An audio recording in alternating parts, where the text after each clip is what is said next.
Hello, everybody. It has been a break time, shall we say? It's been 3 or 4 weeks by the time something comes out. So a lot was going on. Had things to do. Is it we? Should I say we're back? I don't know. I don't know. We'll figure it out from there. First episode back. I think we're going to do this kind of like it's not going to be story time tonight. It's going to be more of talk and conversate about some things and just, I don't know, let's see where a conversation goes to. So, let's go.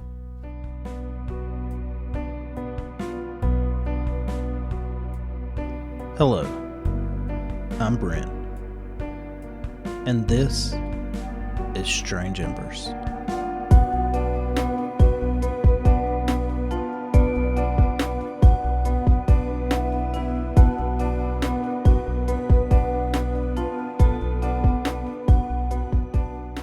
So for everybody that has been around, you probably already know that anybody that's into all this kind of stuff anyways is a weirdo to begin with.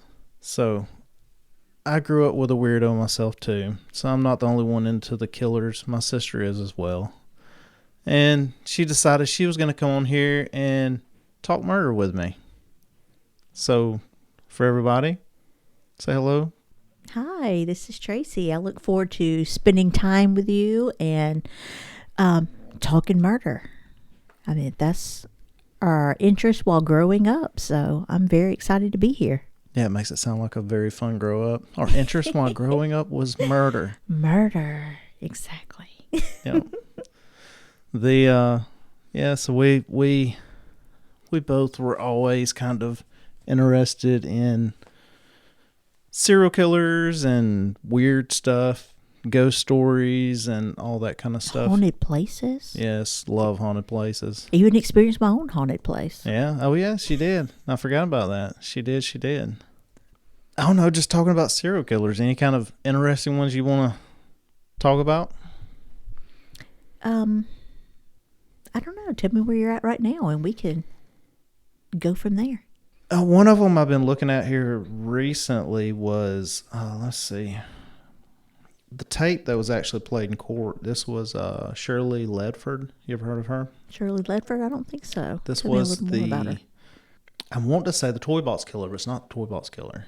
I mean, we know that's David Parker Ray, Toy Box Killer. It wasn't him. They called him the Toolbox Killer or something. They had a van.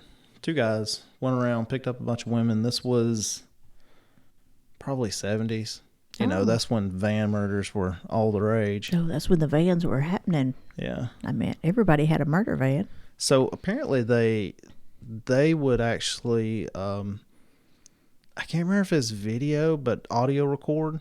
And they said during the trial, the Shirley Ledford was like the, for lack of better words, let's just say the popular one or whatnot. So whenever the trial happened, they actually played the audio tape of her. Oh, of her. So she killed. wasn't the one getting away. No, it was the audio tape of when they killed her. Oh, wow. So that was their trophies. Yeah, kind of. And they said it was very, very graphic because it was the recording of them. I think they raped her and killed her or whatever, but it was the whole entire audio recording of it, and it was very graphic. Oh, wow. Trying to find Toolbox Killers. What was it? Okay. Yeah, Toolbox Killers. Bittaker and Norris, the Toolbox Killers. They said you can find the audio tape online. I hadn't really looked for it, but it's supposed to be there somewhere. But it said it was very graphic. There was some of the people, I don't remember if it's people from the jury or whatnot, but they said there was people just left the courtroom. They were like, no, I'm not. That had to have really been getting into the meat of the killing. Probably. I forgot about that. So this particular tape is also used at Quantico when their new FBI agents and all are going through Quantico for training. Oh, nice. This is one of the tapes they use to help desensitize agents for the things that they can be involved in. Exactly. That's one thing I've always wanted to do. Was FBI. to be FBI and forensics investigation. So I really wanted to work at the body farm. Yeah, go play at the body farm. Which one? The one in Tennessee. Yeah. The you wouldn't want to go play at the cold one up there and the frozen stuff. No.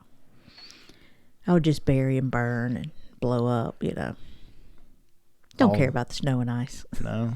You'd rather have the hot and humid. The hot and humid. Yeah. Really get the stench of it there. I was about to say, really get the flavor of it. Exactly. Oh, let's see. There was a couple of them I had that I was looking at recently. This is a pretty one. I'm going to do an episode on this one soon. It's another torso murder. I just did an episode on torso murder, but this is another one. I really want to look into do you really know who you're leaving your kids with? It happened back in the, I believe, 60s or 70s. A father left his 2 girls and would pay the lady like $20-$30 a week to babysit and watch her kids. Well, she ended up torturing and letting kids from the neighborhood pay her to come in and torture a girl. She would allow like neighborhood kids to come over and torture this poor girl that she kept in the basement, and then it ended up being she died. Where was this at? I believe it was like in Indiana or Illinois. I'll have to do a little more research on it. But hey, who do you really know who's living next door or watching your kids or around you? You don't. I don't know if I've ever even heard of that one. How old was she? Do you remember? She was like an early teen. Her sister was there as well. They didn't torture the sister. What did they do to the sister while all this is going on? The dad ended up coming back and catching what's going on. But where was the sister at while all this was going on? She was in the midst of it. Like but she was younger. No. I don't believe she was involved at all. But she was there. She was younger. There's nothing she could really do. She was afraid because, they wouldn't feed them. They would beat them, torture them, but they really did a lot to the older sister because one of the lady's kids that was like part of the watching her or keeping her while the dad was off working was jealous of the older sister. Thought that the older sister thought she was too pretty or... No, I have not heard about that one either. So when that one was going on, where was the dad? Just blue-collar dad just working a job? The dad was off working. He needed someone to watch his kids while he was gone. So he pretty much hired this lady for, it was probably like $20 or $30 a week. It wasn't much. Yeah. So she did all kinds of abusive things to the girls. But whenever they would contact, see how the kids were, everything was fine. The dad never spoke to the kids. So the dad was like gone all week? Yeah, like gone for a while, for like months. Oh, okay. Okay. So it wasn't, you was gone for 8 hours and back home. Exactly. Okay. She was living there. There it is. So there's some of these websites like this I go to. Mm-hmm. So this is People versus Bittaker. This is the guy that was 1989, or at least that's when he went to trial. So this Bittaker this is your court document right here. Oh, the whole transcript of the court? Yeah, this will be Bittaker. There was 2 of them. This was that Toolbox Killers. So there was Bittaker and the other guy. I don't forget his name. I have to go look at it again. But no, there's the van. Oh, where'd it go? There's the van right there. Oh, nice. That looks like a nice murder van. Yeah. Should I have like Mac tools or something on the side? Yeah, that's Bittaker. Yeah, that's Bittaker right there. There it is. There's the other guy. That was Norris. Yep. Oh, he's got the porno stash mustache going on too. If you see somebody sporting the porno stash, you better run. Is that not the one? This was in the. It did no good. That's in the 70s, so that was like regular look. Yeah, nowadays, it's coming back. That's what everybody's doing now. The new trending is serial killer porn stash. That's right. It's which one is it? It could be one or the other. Could be one or the other. Let's see what else I had pulled up. I've been looking at. Oh, this is very interesting too. I'm not French. First serial killer. Wow. I will butcher the name if I try, but I'll give it a go. Gilles de Probably Gilles de Race. No, it ain't Race. Ross. I found somewhere it said it's pronounced like Ray or something like that. But he was the protector of Joan of Arc. Oh, wow. I'm going to do a episode on him. So is it really serial killer, or is it, military type things? Because if you really count it in that aspect, are all of our military personnel serial killers? So with him, he was the long short of it was he was pretty well known military figure and all. He was protector of Joan of Arc. This is 1400s, and after Joan of Arc was killed, she was said to be a witch or whatnot, and she was burned. So after Joan of Arc was killed, he had a ton of money. He was very, very, very rich. He had this lavish castle and all. This is the 1400s, so exactly it was what it was. And but he had this big castle. I think he had several castles at different places. And at some point in time, I haven't read the story in a little while. Before I do an episode on this, there's a book I want to read that this guy did extensive research on him and all. And I'm going to read that book before I do the episode. But nice. Something happened at some point in time.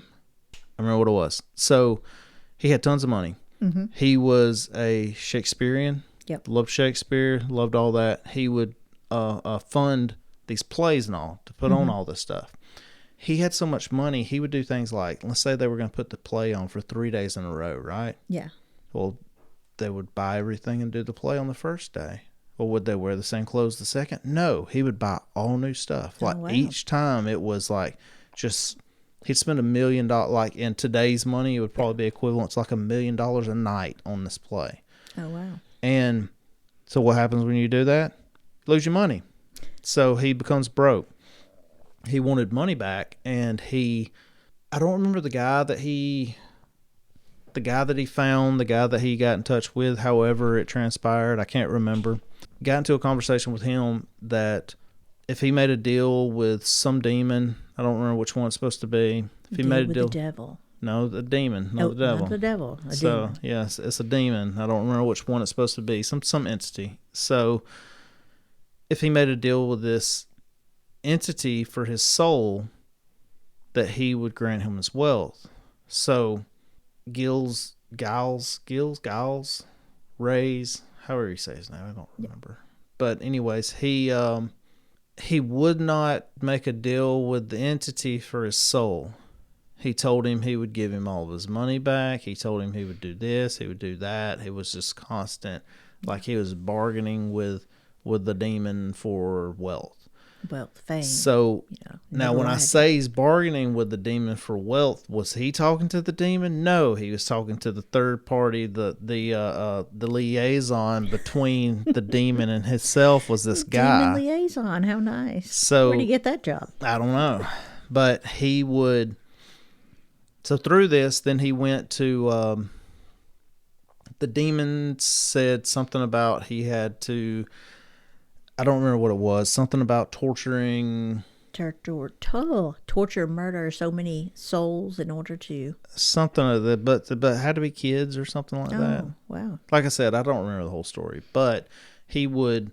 So this village, obviously, just like serial killers nowadays, they try to go get the people that are not going to be looked for. Exactly. So the poor and everything else, those kind of kids, they would go missing first. And then at some point in time, there was some mothers at one of the village said, hey, our sons are going to this castle and they're not coming back.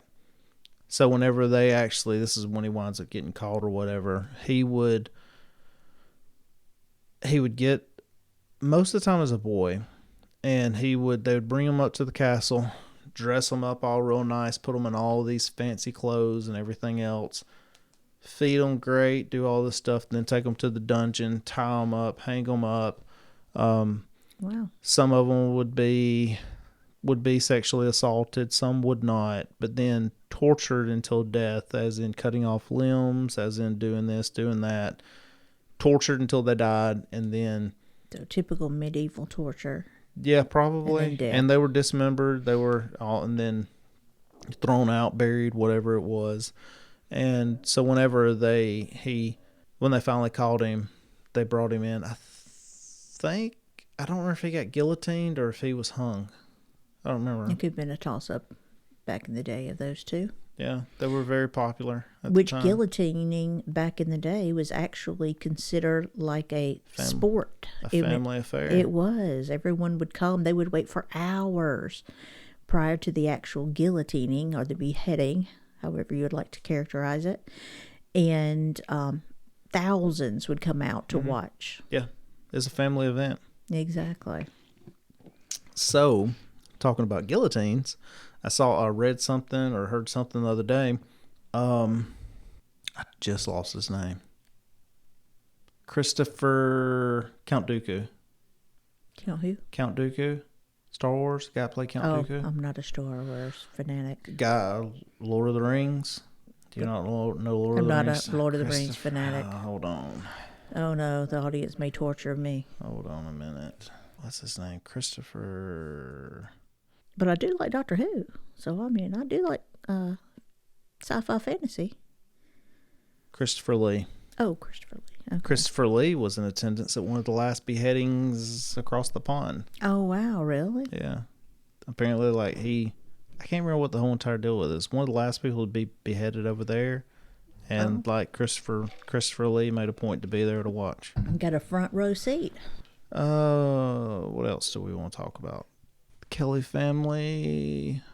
Is this a whole? I have not heard of them I as have well. it pulled up, but I don't remember why. Was this a whole family?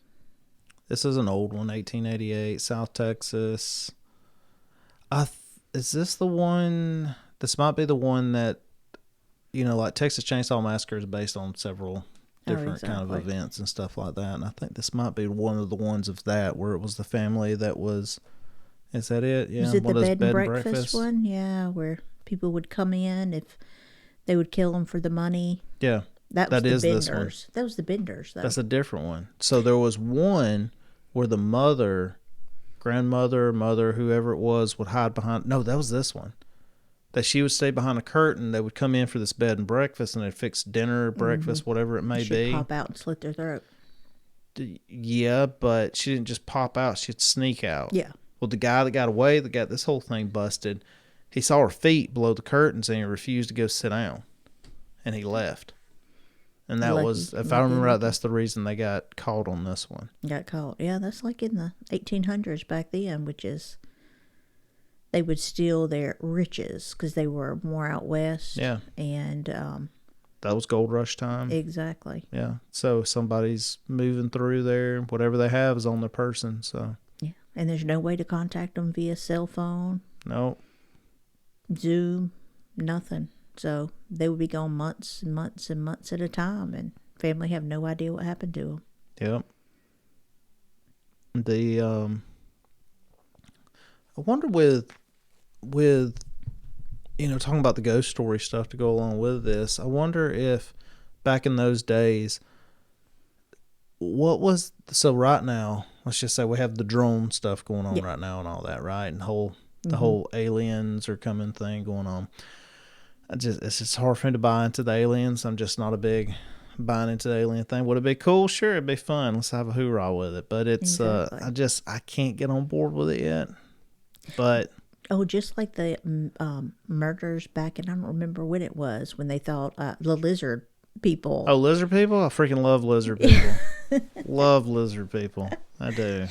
But you didn't really hear a lot of alien stories from back that time. No. The alien stories really didn't come in until the 20s to 40s? Yeah. Somewhere in that time. That's probably when the alien stories got big, as far as telling stories. It's not I think like it got big when, what was it, the farmer in the field, the boy that went missing for so long and then showed back up and said he had been abducted by aliens. You talking about the boy, or you talking about the logging crew? Logging crew, that's it. Was it a logging crew?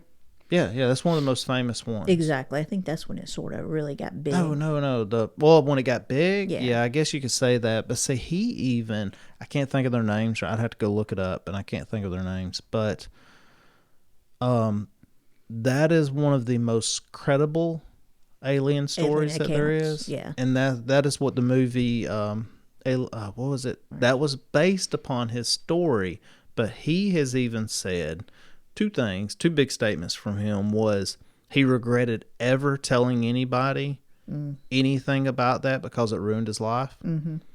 And the second thing was he absolutely hated the movie because it was nothing like what happened. Yeah. How many movies really are like the real events, you know? Right. But it was the whole entire thing was back then, you know, they used to be real big about based upon true events. And everybody's like, or this is based on a true based story. on a true story.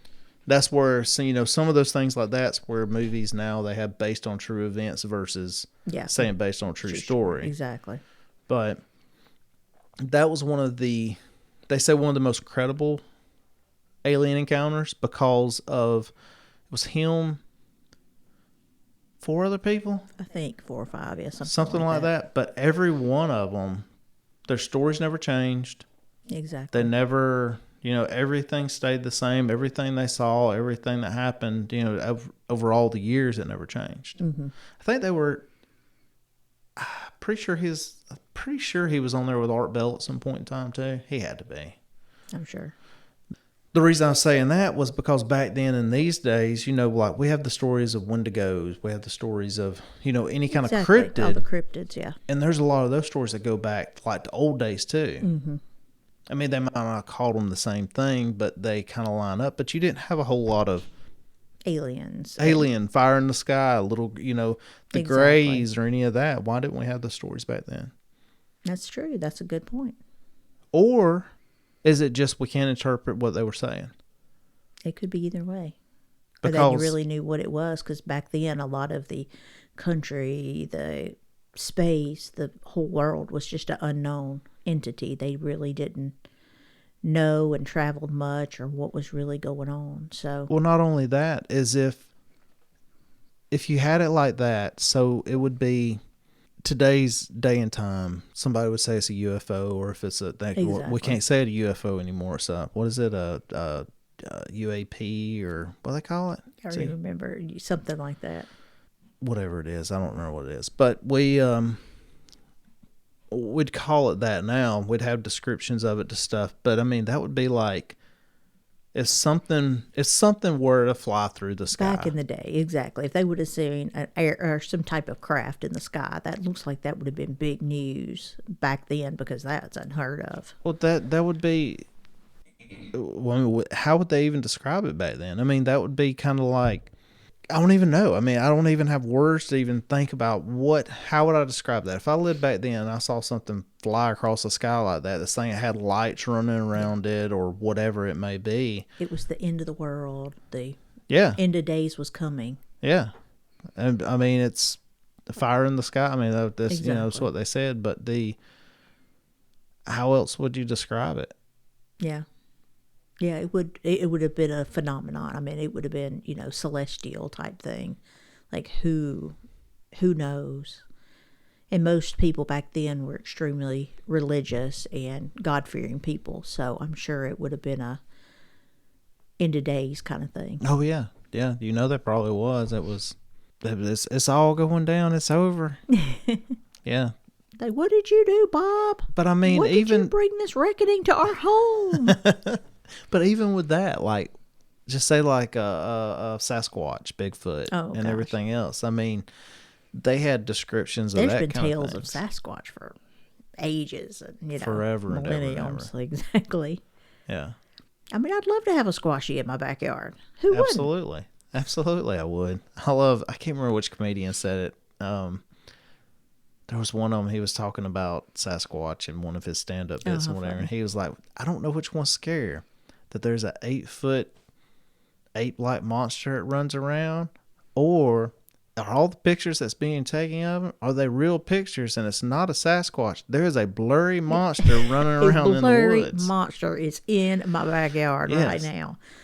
I bet. Yeah, the pictures are accurate. It's not the photographer. The pictures are accurate. It is a blurry monster running around. Exactly. So, Frank Hickey. I mean, right from our grandmother's mouth, right there. Everyone was a Hickey. Everybody was a Hickey. Oh, this is a crazy story too. That's another one I want to do an episode on. I kind of got into trying to find some of these older ones. You know, like a bunch of them you see, they're born like the 1800s and stuff like that. I was trying to find a lot of these older ones. Is not only do most people possibly have never even heard of these, it's just... Oh, exactly. There's so many out there that people really don't know what went on or what happened. And, you know, back in those times, was it serial killer? Was it, you know, what was it? I mean, not only that, it's the one I'll always go to. The most famous one for me is Israel Keys. Yeah. And it's like, if you take back in these times, who was the Israel Keys of these times? Of these times, exactly. And it's just talking about Israel Keys for a minute. It's like, even with him, he was so calculated on everything he did. That was planned out. Oh, meticulously planned. He would have his kill kits buried for years. And the kill kit thing is just crazy. There's no the FBI still has on their website till today, if you find that while you're out in a park, to call them so that they can come retrieve it, so they can start investigating around where that was at. I mean, if the kill kit's there, he didn't use it. Yeah, exactly. But like they said, they don't know how many kill kits are even out there. How many was, you know, how many didn't get used, how many or anything like that. And there's a bunch of them that has been found by people. But yeah, just to pre-plan and have all those buried around the nation, just to, you know, have your equipment ready at any time. So his interviews were very strange at the same time. I say strange, I say that very, very lightly, but it was, when they were interviewing him, he let them on for a long time about, you know, he would give them more information just to keep but at the entire time, he told them that he would give them everything if they had promised to execute him within the year. Yeah. And so they kept leading him on, so finally he just offed himself. But it's that notoriety they still seek. So they want to be out there in the eye of the public. See, that's the weird thing about him, though, is I don't think he kept trophies. He didn't keep trophies. It may have been different type trophies for him, for his, you know, memories. Maybe. But who knows what they really needed to. Maybe. The eerie thing about his is, you know, the girl that got him caught was the girl at the coffee shop. Yeah. So after he had her and she was dead out in his shed at home, they wanted proof that she was still alive for the ransom. Yeah. And so the picture that he sent them, that's the picture. You can go find it online. Just go look it up at any point in time. But that picture of her, of when he sent the proof of he's holding the newspaper beside her head, she's dead. She's dead, yeah.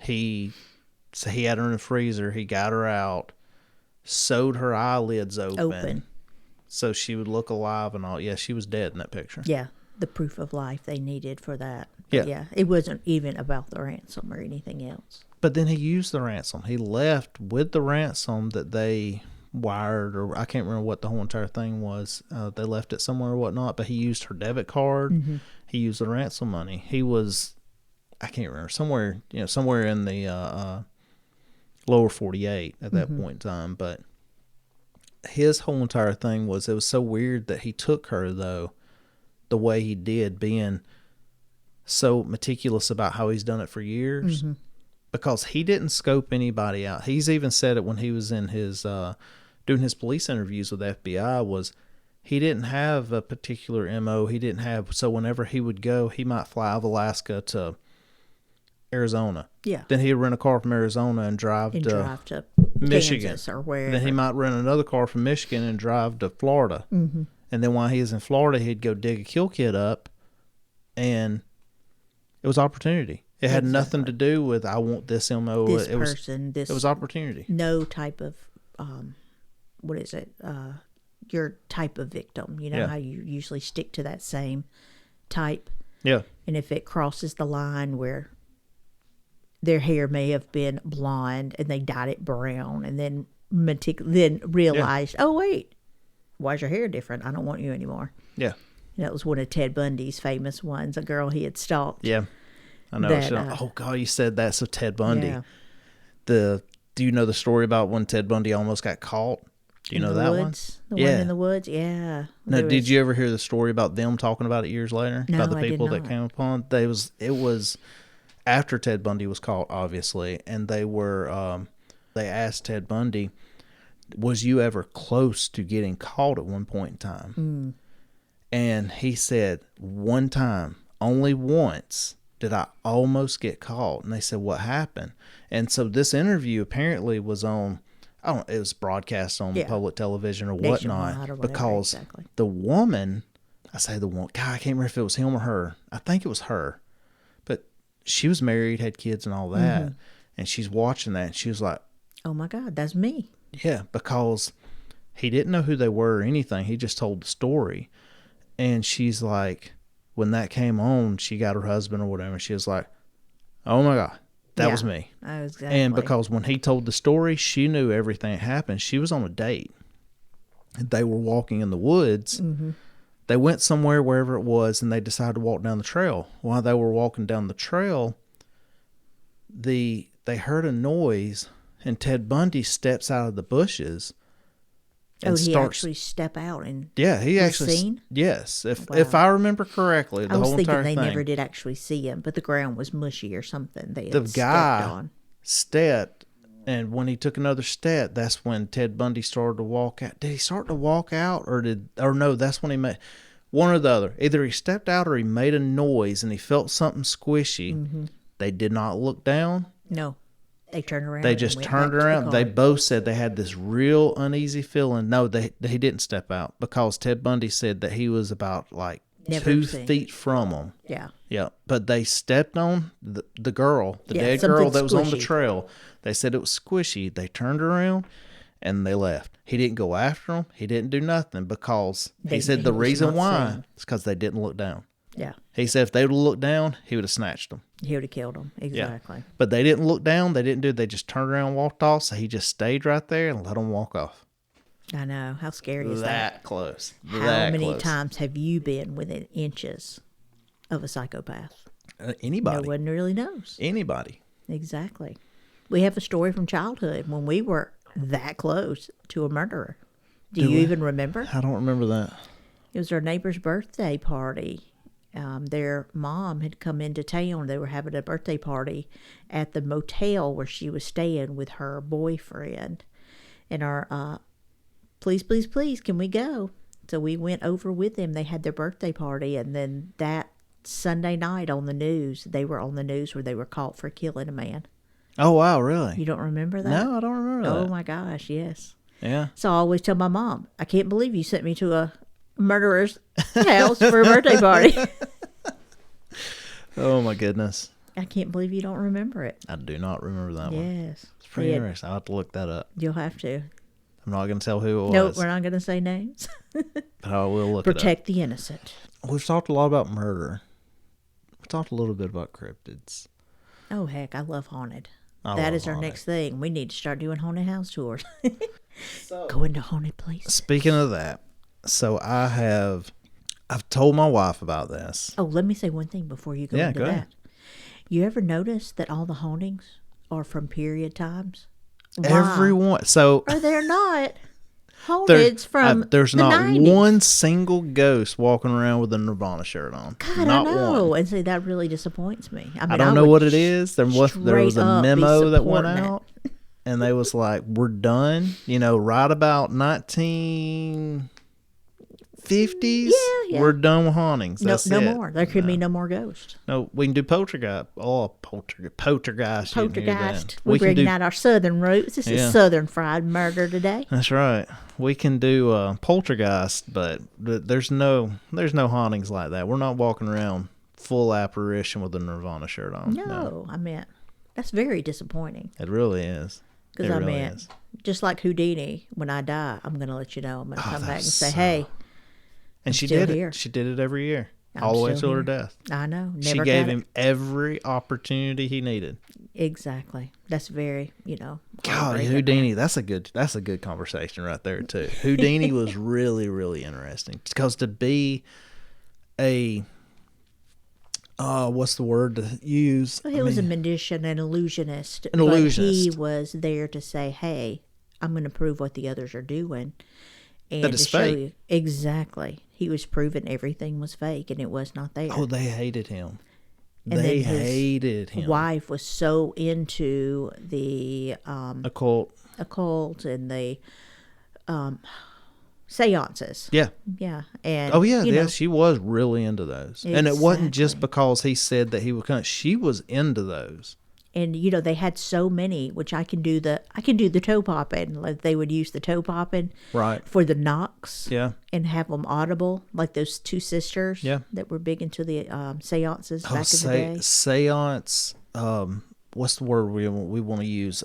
Seance illusionist or seance trickery is so Exactly. neat. It is so neat. Exactly. That's what I like the dark side of things and how people have ways of really proving they're con artists. Mm-hmm. I mean, that's the only word I can think to say for them is they're true con artists. Yeah. But it's very sad how they draw in the people that just want some proof that their loved ones are okay. Any proof, Any proof. whether the proof is real or not. And some of them Exactly. know it's fake, but they don't care. They don't care. It just sends them a comfort. Yeah. The Houdini.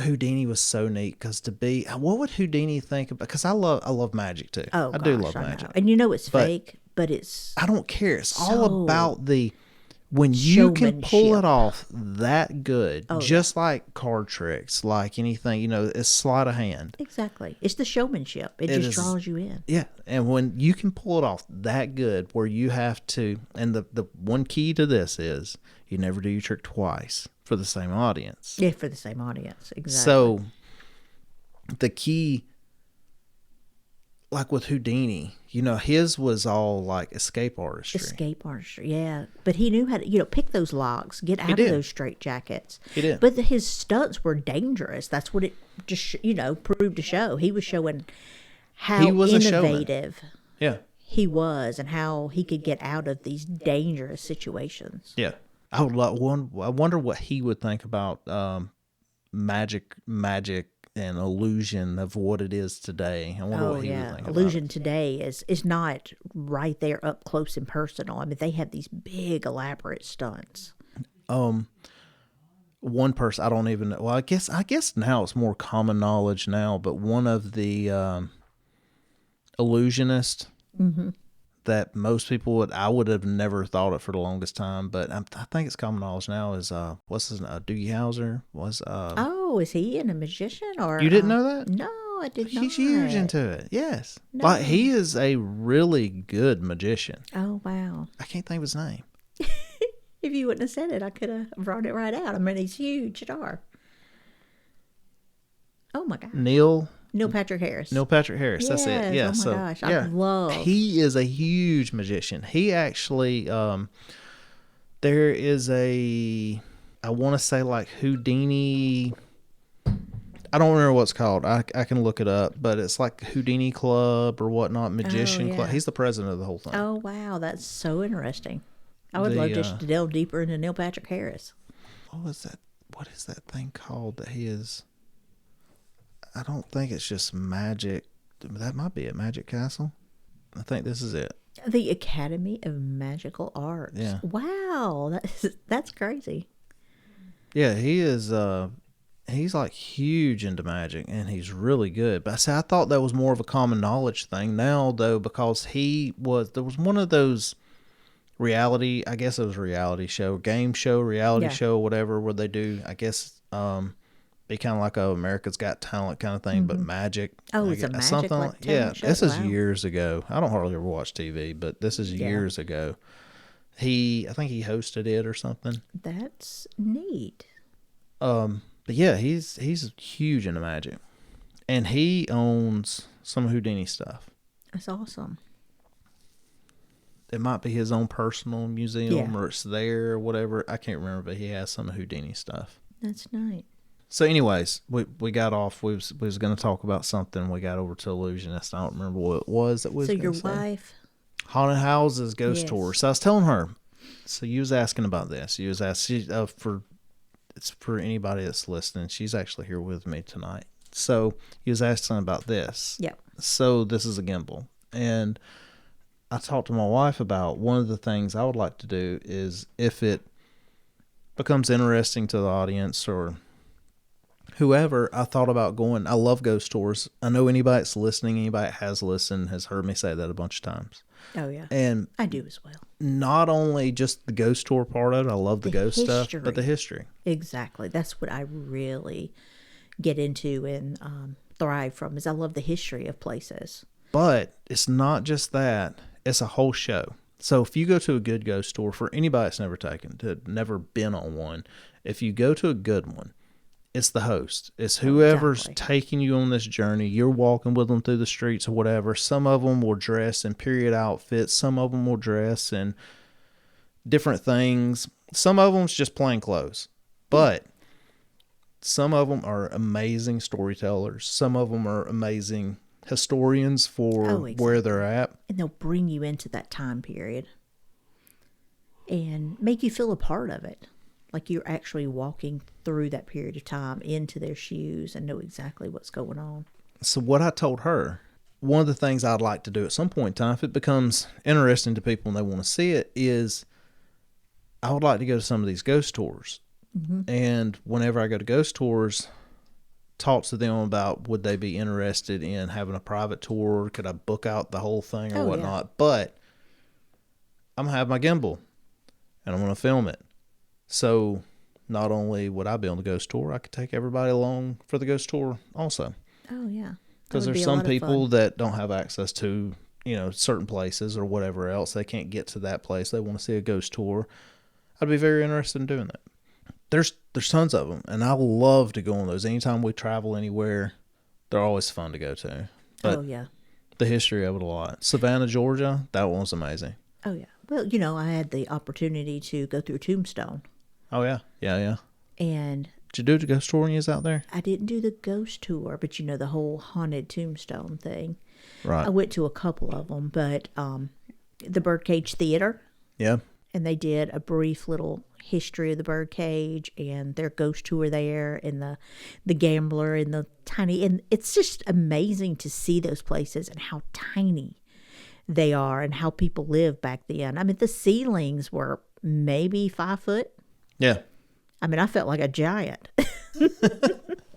The Birdcage Theater, is that not the one that, back when I used to watch TV sometimes, I used to love Ghost Hunters. You remember that show? Yeah. If I remember right, Birdcage Theater is the one where they caught a apparition on camera. Was that Birdcage Theater? I don't think that was the one in Birdcage Theater, the soldier. No, it's a woman with a dress. Oh, they may have. I don't behind remember. The stage. They could have. It could have been there. I think it was that one. We went through the, it's a restaurant now, but it was the old brothel and hotel back in the day. Yeah. And, I mean, it's just very interesting. The Birdcage Theater still had bullet holes. Oh, yeah. Through their tapestries and in the walls. Left it as it was. Exactly, where they would have gunfights back in the day. Yeah. But the town is true to its roots. I mean, it has dirt roads in the little town area. Yeah, and the wooden plank board walkways through them. But it's just tiny. I mean, it's a tiny little town, but just think of back in the day. Do they make you stop and park outside there and walk through? Yeah. Or do they? No, they do have a few cars on the street, which really... but not general traffic? No, there's no general traffic whatsoever. It's probably the owners of the places. Okay. They would park right there on the street. But I hate it that the even had cars on there. That was at Tombstone. Okay. I wonder if one person owns that whole thing or if it's... I'm not sure. If it's privately owned now or not. But it's still, I mean, they have businesses and the courthouse is still there that runs as their courthouse. Oh, it really does? Uh-huh. Okay, so they still have, it's still an operational town. It's still an operational town. I don't know a lot about Tombstone. Yeah.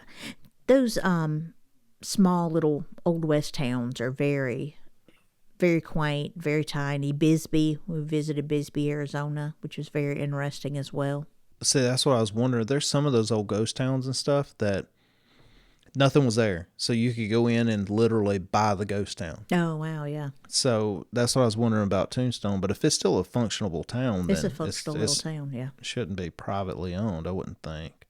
No, but a lot of it, is mainly, the history and knowing how our nation started and things that went on, and I'm just I really like Doc Holliday and Wyatt Earp and their story, and so I had a wonderful experience there. So didn't get any hauntings, didn't get any ghosts, but Yeah. just the ambiance of the town was very interesting. You was talking about all them. It reminded me. Daddy one time we was doing something. He was like, "Hey, I found a picture of your," I can't remember what he said, "your great granddaddy or whatever else." And he showed me a picture, and I was like, "Dang, I look a lot like him. That really does." And Is it Butch Cassidy? yeah, it was Butch Cassidy. Yeah, he was like, and he started laughing or whatnot, and he was like, "That's Butch Cassidy." Yeah. And I was like, "No, for real." It really surprised me. Yeah, it did favor you. Yeah. Greatly favor you. It was really funny. That particular picture did. Yeah, that picture. Exactly. It's talking about the ghost places. So we was in Savannah. We had went down to Savannah for a weekend or something. We did a ghost tour there, and that one was a lot of fun. Oh, I'm sure. It was a lot of fun. There's an old hospital, like, well, of course, anywhere you go, it's got the old sanatorium hospitals and all that kind of stuff. But that is when we were on that trip. To be so much into some of this stuff, it's amazing that you still learn stuff that you never knew. And I mean, yeah, that was years ago, but that's where I learned about what a dead ringer was. Oh, where it came from? Yes, I do. You know what a dead ringer is? Yeah, so it's the bell, like for whom the bell tolls. Yeah. Pretty much. Then they would bury, and this happened a lot back in the day. You know, back in the day, this happened quite frequently where they would bury people alive. Yep.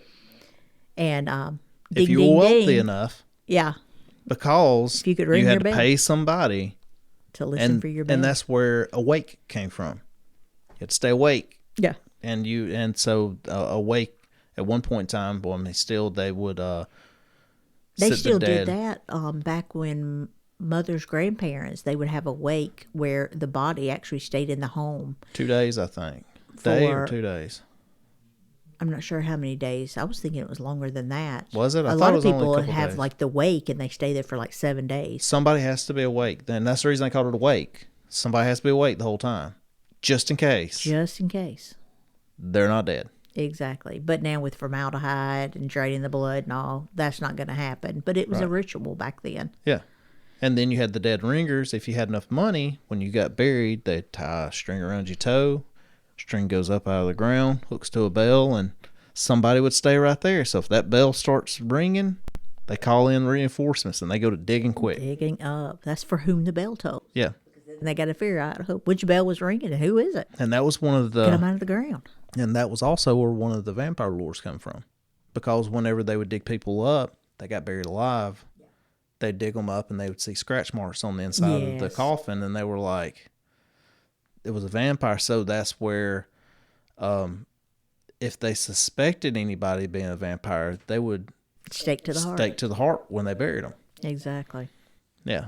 That's part of the vampire lore. Another one is the women that immigrated here from somewhere.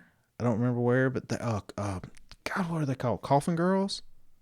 Do you know what I'm talking about? Coffin girls, yeah. You don't know that one? I don't think I do. I think it's called coffin girls.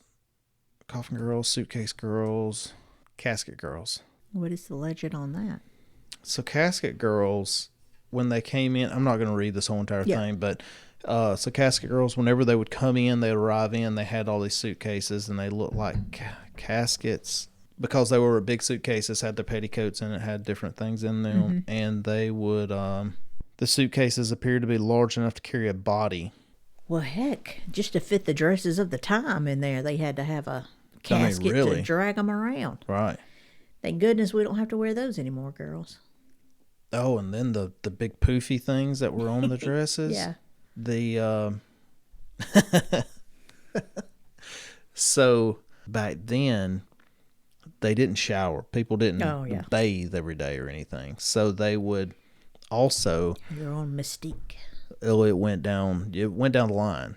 So head of the household bathed first, usually horrible. the dad. Then it went. You get the fresh water. Right. When if you were the little kid, babies go last in the nasty filth.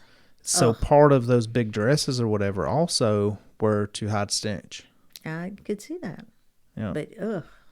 But that's neither here nor there right this second. I'm not going to read through this whole entire thing, but it had to do with the size of the ship or the size of the suitcases and all that came off the ships. And most of them were women of the night.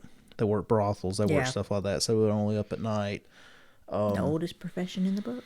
There was a bunch of things that came along with it. And this one, is talking about being in New Orleans, Mobile, Biloxi, New Orleans, all of those places like that. I'll have to read that. That's interesting. But yes, Casket Girls. Casket Girls is what it's called. That's part of the old New vampire Orleans lore. legend. Yeah. Mm-hmm. Oh, nice. I actually learned about Casket Girls whenever I started doing this show. We was at the very first episode was about Mardi Gras. So whenever I was reading about stuff to do with Mardi Gras and looking at some of those things about the origins of it and about New Orleans and exactly. Yeah. So that's whenever I was doing that, I ran across Casket Girls. Nice. And of course, with ghost stuff, if you go into New Orleans, I've been there one time. That's it. If you go to New Orleans, oh my goodness, at the ghost stories that could go on for days and days, and voodoo and hoodoo and all the things that go on with New Orleans. Oh, exactly. The one thing I was disappointed in, though, is when we went to New Orleans, and a funny story about New Orleans is when we went, our kids were knee-high to a grasshopper. Mm-hmm. So I have a picture of the kids on Bourbon Street. On Bourbon Street. Obviously Bourbon Street has a bunch of crossroads. I don't remember what crossroad it was, but one of the signs that has Bourbon Street on it, I have a picture of the kids right there. And they're just like, they're so done with it. Yeah. Yeah. Take me home. Yes. But one of the things I wanted to do when we was down there is I wanted to go roam around the graveyard. I don't even know what it's called. I don't know the name of it. But do you know which one I'm talking about? Yeah, the one with the big graveyard. Yeah. Can't go in there. Oh, really? It's not, because so many people have went in there and vandalized stuff and all. It is not open to the public. The only way you can go in there is to pay for a guided tour. Oh, wow. Guided tour. The tour guides have to go through some kind of their own little training. I don't know if you say training or vetting. Orientation. Yeah, whatever it is. Yeah. But there's only certain ones that are allowed, or they only allow X amount. Oh, I think that's what it is. They only issue so many business permits for guides. Oh, wow. So, whichever way it went, I don't remember which one it was. It's been a little while since we've been there, but guided tour is the only way you get to go through there. Oh, that's crazy. Because of the vandalism. Oh, yeah. Well, anyone that goes, they put an X on... Madame Laveau. Not Madame Laveau. Is it not Madame Laveau? God, what's her name? Marie, something, I can't think of it. Yeah, the famous voodoo queen. Mm-hmm.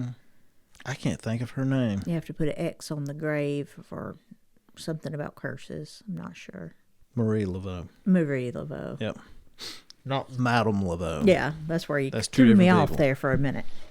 Yep, Marie Laveau. Yeah, that's what threw me off too. Yeah, it's not Madame Laveau. That's Marie Laveau. Yeah.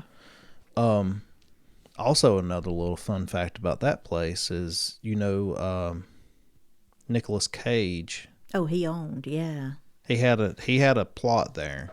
No, so, he had a plot in the cemetery? Yeah. Oh, I didn't know that. So there's a plot in the cemetery. It's like a little pyramid. Mm-hmm. So the lore behind that or whatnot was, I think it was after the third time that pyramid, literally, the pyramid that is his plot, got struck by lightning, direct hit by lightning the third time, he sold the plot. Oh, my gosh. Something like that, yeah. Well, hey, once you're dead, you're not going to know if you're getting struck by lightning. Yeah, I don't guess so, but... He owned the house. Marie Laveau's house. Not Marie Laveau. Was it not? Which house did he have? Mm-hmm. I thought it was her house. It was the lady that had the slaves that she would torture and drain for blood and bathe in their blood. Is that house? So that house is still. I thought that house burned. No, well, I think it caught on fire and burned, but it was still there. He owned that house, Okay. and then he sold it, and they do tours. It was Kathy Bates in Yeah. American Horror Story. American Horror, the witch tale part of the. Yeah, that was a good season. Yeah, that was my favorite season. Why can't I think of can't the think name of of her the name right season. now. I am like all about this. I usually know boom, boom, boom. I'm blank. Look up Marie Laveau's Nemesis. They were kind of nemesises with each other. Or Kathy Bates in American Horror. Yeah, let's do that one. That one probably easier, a quicker way to find it. God, is that her? Mm-hmm. She is really aged and lost a lot of weight. About to say she lost a lot of weight. A ton of weight. There she was in it. Yeah. Gaga was in that one with her. Yeah. Or is that no? That was the hotel one. That's hotel. What were we looking for? I'm sitting here Kathy looking Bates at stuff and in forgot. American Horror. Who did she play? I forgot Kathy Bates was in Titanic. How did we get on to Kathy Bates? Because we're looking up at her. I guess, but I'm stuck sitting here looking through her stuff now. I know. I didn't know she was from Memphis, Kathy Tennessee Bates either. is, I mean, she's been in a lot. She has. When I you think can't of her remember original in Misery, I mean, she looks so different now. Oh, Misery. That's such a freaking good movie. Oh. Such a good story. Oh. But my favorite story from him, I'm not a big Stephen King fan. I know love you Stephen are. King. I know you do, but I'm not. But I always loved Needful Things. Yes, Needful Things is really good. That story is all. I mean, there's always the classics, Pet Sematary and all that, but none of them. I think the best story he ever wrote was Needful Things. Yeah, I really like Needful Things as well. I've tried to make it through some of his stuff, and I just couldn't. Just type in American Horror. Yeah, probably a lot quicker. Coven. Coven. Oh my gosh. There it was. Delphine Delphine LaLaurie. I knew. I finally got LaLaurie, but then I couldn't remember Delphine. Delphine LaLaurie is a very interesting story. I've never looked at her story. Yeah, you should look it up. But she's the one that would drain the people's drain their blood, and bathe in their blood for youth. Oh yeah, I do know her story. Never mind. Yeah, I do know her story. Yeah. I'm just not putting the name with it for some reason. If that was the key to youth. So the reason she got caught, one of the servant slaves girls set the house on fire. Yep, I do know that story. To the stove. And the only reason they found out what was going on is because they came to put the fire out or whatever it was, and found the people. Found them chained and shackled and they were like, "What's going on here?" Exactly. Didn't she go on the run? They didn't get her right then. I think she went back overseas, but I'm not sure. I don't think they ever got her, did they? I don't know if they ever did or not. We'll have to look into that. I can't remember because I remember whenever that happened, she wasn't there. Mm-mm. The slave girl set the house on fire. Yeah, and that was New Orleans. New Orleans. See what the name of the mansion is. It's still there. Delphine. Royal Street Mansion. There it is. It's that French. In the French Quarter. Yeah, it's in the French Quarter. It's that typical French look. Know exactly what the architecture is called, but that's it right there. Oh yeah, I do remember that. Oh, that is the actual LaLaurie Mansion. Yeah, but that one is like one. I think that is one of the most iconic or whatever pictures you see of like the main street. Exactly. Yeah. Is that on Bourbon Street? I think it is on Bourbon Street. Because I think that is that corner that most of the time you see in all the pictures and all is of that place. I didn't know it was right there. Have you been there? I've never been. Not to the mansion in New Orleans. I've never been to New Orleans. I couldn't remember. You go over there towards downtown Water Street or whatever it is. And there's a bunch of high-rise hotels and all that. It looks, and then you come over there towards to the historical portion. Yeah, exactly. Then you go to leave there, and you can jump on the interstate, and the old Six Flags you can see it all right there. It's right beside the interstate. I'd still love to go through the old Six Flags. I thought they tore it down. No, it's still there. It's still there. Yeah, or I think it is, unless they've torn it down. When we were there, it was still there. It was still there. So when you could come to get onto the interstate, and when you did, I think it's I-10 right there. And whenever you do, as soon as you come up to get on, you just look south, and you can see the old roller coaster. It's all just right there. Yeah. That's a neat story about that place too. Oh, yeah. Because Six Flags only owned it for Brief period. Then Katrina hit. They were going into their second season of owning it. Before that, it was. I watched the whole documentary about that place. It's really neat. Walking through, it's just hauntingly beautiful. Yes, it's really, really neat. But it's closed. Like some of the people that you see that have videos, they snuck into it. You will go to jail if you sneak into that place and get caught. There's another abandoned amusement park. It was the Wizard of Oz based. I think it's in South Carolina. It's in one of the Carolinas, I believe. I know they were planning on. Is that the one where they did that demolition Wizard of Oz 2 or whatever? Had the little things on the wheels? I don't know. This one that had the yellow brick road, they have portions of it still there. What was it? Wizard of Oz 2? You remember they did it like another movie? The other part. It's nothing like, well, I mean, I say nothing. It's totally different. They got these things. They had like wheels on their hands and their feet, and they roll around. Yeah. Yeah, I never saw that one. That's strange. Oh, November they are. They're 2024. It started demolition. Yeah, I knew that it was planned for demolition. Really? See, I did not know that. And they're going to redevelop it. Bayou Phoenix. So they're going to name it Phoenix. Rise again out of the ashes. Mm-hmm. Guarantee it's the reason it's called Phoenix. I'm sure. Oh, that's interesting. I did not know that. Yeah. It was just pretty much just gone after Katrina. And they never did anything. Well, I'm not going to say it was gone. It's just they didn't want to deal with salt water and all that kind of stuff. Katrina took its toll. It's been abandoned nearly 20 years. Has it been that long? 20 years? When was Katrina? Katrina's what, 05? Yeah, it would be 20 years this year. No kidding. Because I believe it was 05 when Katrina hit. Wow, that's So demolition crazy. began October 31st, 2024. Very fitting for New Orleans. Yeah.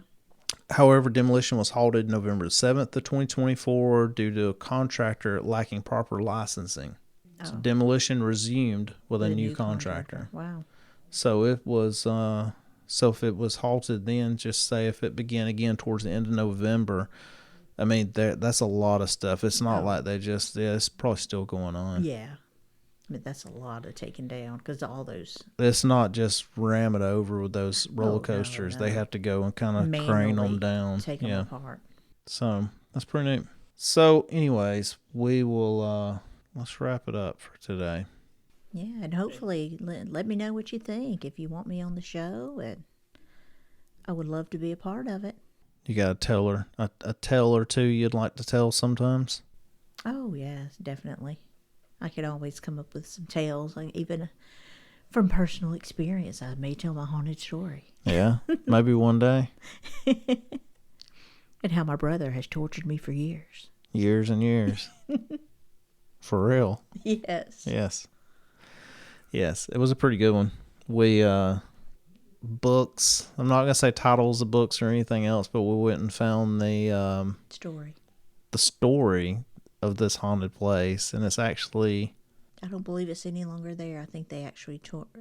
When I went back through years later... The house itself. And tried to find it, it no longer was there. Really? Yeah, I couldn't find it. It's in a book, though. Yeah. So, that's pretty neat. So anyways, gonna be back. Gonna be hopefully a good year. At time of recording this, it is already January, and plan on having a bunch of episodes. Hopefully they get better, and hopefully stuff y'all want to listen to. And never know, Tracy might want to tell some stories herself if y'all want to hear them. She has one or two. She's a weirdo too. So, well. Always show your weird. Always. Wear it. With pride. Wear it like a hoodie. Exactly. Well, until next time, everyone, would you like to tell them bye? Good night. Yes. Good night. And, I don't have a line right on top of the head. Oh my gosh. Stay safe. Stay safe. Gonna talk about murder. You never know. Gonna talk about murder. What's she gonna say? In your window. Stay safe. Stay safe. I usually end with like, You don't have to be a serial killer this week, but you never know what the future holds. And you're Yeah. like, stay safe. Stay safe, Until next time, everybody, have a good night.